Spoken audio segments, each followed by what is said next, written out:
The first fence post that I grew in my backyard. This is a black locust. It takes 100 years for these to rot in the soil. This is a long-term fence post. It's illegal to plant these in Wisconsin now, so don't get any ideas. They'll throw your ass in jail.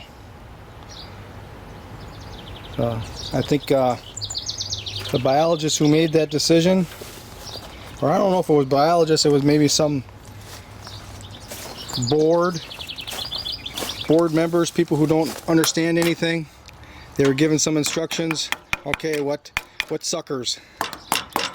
What has thorns? Alright, we're going to make them illegal. Black locust is one heck of a special log in that it doesn't rot. It fixes nitrogen. I've even seen some government website where they said, oh, the black locusts alter the soil composition by adding nitrogen. And they said it in a context of it being a bad thing. It's ridiculous. And the blossoms are edible and they're very good. I eat blossoms every year, except this year I haven't got the ladder back there yet because this is the one that had most of the blossoms on it, but it was growing up over the top of the black raspberries, so I decided to take it down. But it's a long-term fence post. Long term. You know, these cedars I expect to last about 20, and then I'll flip them around and put the top end in and maybe get another 20. But these are 100. How much better is that? It's ridiculous. Anyways, I'm building a trellis for these Schisandra berry vines. Here's a Schisandra berry right there. This is brain food. They're gonna get bright red.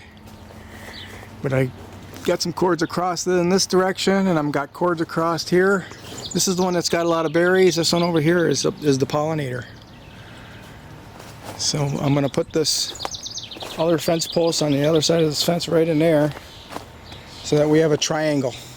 It goes from there to here to here, and I'll have a triangle of trellis, and then that'll help to shade this open area, this small courtyard, where it branches off to all different directions of the backyard. We got to start there. I'm going to cut another one of those black walnuts or black locusts down, and I'm going to set that one here. Then I'll be able to have 4 posts, over to here, over to here, over to there, over there, and then cover this in those baling twine cords.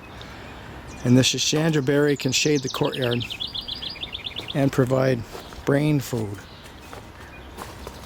Brain food.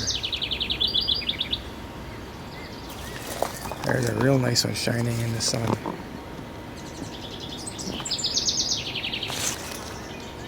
Didn't I take the thing and focus?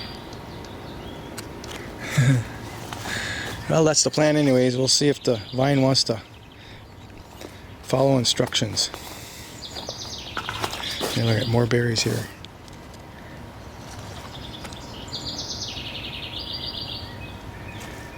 More berries here.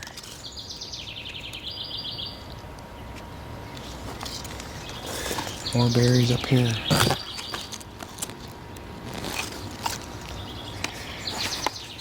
I cut this kiwi vine here so it doesn't encroach.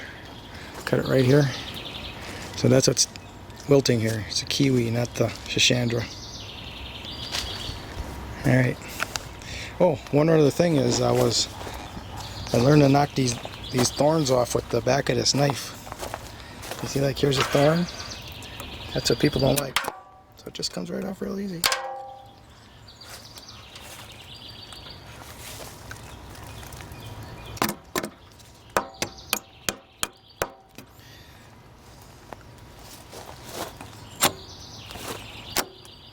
There's less thorns on the thicker part.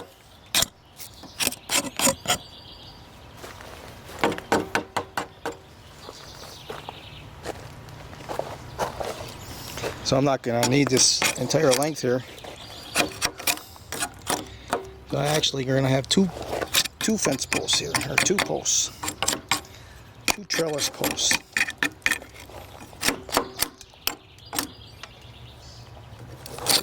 So here's the lineup of thorns right here. That's how I keep the camera on it.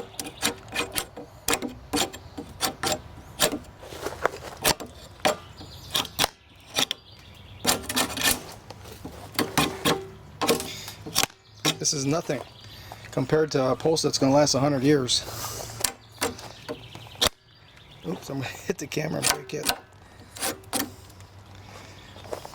That's the problem with a guy who wants to do something and he holds the camera. He's looking at what he's doing, not the camera. Alright. I'm going to sink that black locust post now. And I'm going to make a hole with this post hole digger, and I want to say something about this post hole digger real quick. It's got a fading sticker on it. Right here, I think I bought it out of New York in early 1990s, and it says Seymour.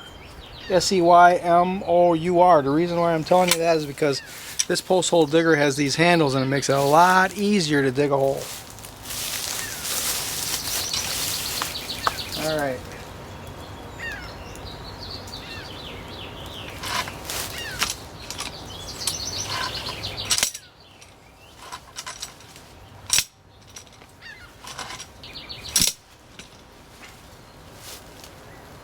Okay. You used to have a ruler on the side of it. That's all faded away too. Let's see if I can get that post in here now.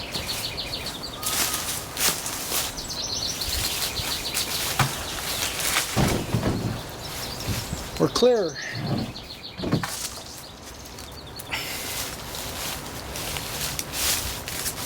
I cut this way last winter and it's still heavy with water. That's way too high.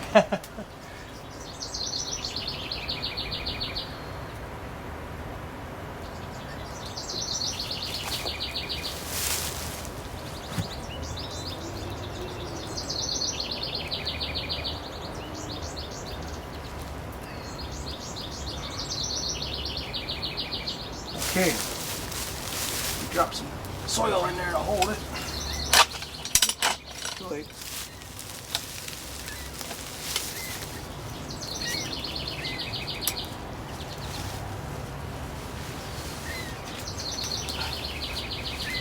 Alright, well I gotta get a stick to tamp it down.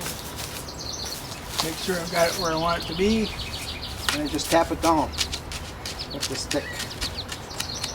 I normally stick the log up against the side of the hole as tight as I can, and then the soil that I'm tamping down will be on the other side. Okay, add some more. Even though it's been very dry, I've got very good soil moisture. I can feel it in this soil right here. I would expect that with all the carbon I put in this soil. Just remember, the most important element in soil is carbon. Everything else will react to carbon, and carbon will be the absorption of water. If you have a lot of carbon, you're going to have a lot of moisture in your soil, as long as it rains. We haven't had a good rain here for a long time, so for me to say I've got more than adequate soil moisture right now is pretty special. I was talking to some of the guys at the farmers market today, and they're all pretty much upset that they don't have any water in their gardens. One older guy says, well, my ground is getting as hard as a rock. I said, well, you're going to have to use your well water then. He said, I put my garden 400 feet away from the house. Why would you want to have a garden 400 feet away from your house? Just think, every time you go to your garden, you gotta take probably 200 steps there, 200 steps back. So that's 400 steps. Every time you go to your garden, 400 steps. That doesn't make any sense. You know, you put the bushes and the trees that are productive 400 feet or more away from the house, and you put all your gardens right around your house. And the crops that can grow quickly, 30-day crops like radishes and lettuces, and you put those right around the house. You put those right out your back door, so that you walk out the door and you can harvest it just like that.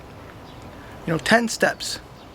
And then as you go farther away from your house, then you put in longer season crops. And you just keep ringing your house around like that until you get to your 400 steps. So those are definitely got to be bushes or trees, something that, the farther you get away, the more the trees that you want to put in that don't give a regular harvest. There are some trees that, like acorns for instance, they may drop acorns every 2 years, and some of them like white oaks maybe every 7 years. You put those way away from the house. Now you're not chasing back and forth all the time. So as you get closer to the house, and you put the more predictable trees and bushes in. So on and so forth. That's permaculture zoning. They spent, my teacher, I don't know, he might have spent an hour and a half on that zoning subject alone. That's how important it was. Hour and a half on one subject on a 72-hour permaculture design course. Hour and a half is a lot, and he spent that time at it. Zoning. So this post is set. It's getting to be pretty hot. I'm gonna go in the house and relax for a while. It's just afternoon. But now I can make these connections here. And you can see in the camera I got connections between those two posts over there. Now I can make a connection to this post and this post to that post. And now that Shishandra vine can grow all around that. It'll provide shade for my courtyard, and it'll be a place that I can harvest crops in what's normally a path or an access path where you wouldn't grow anything. I'm getting multiple uses of all the features of my backyard. You should too.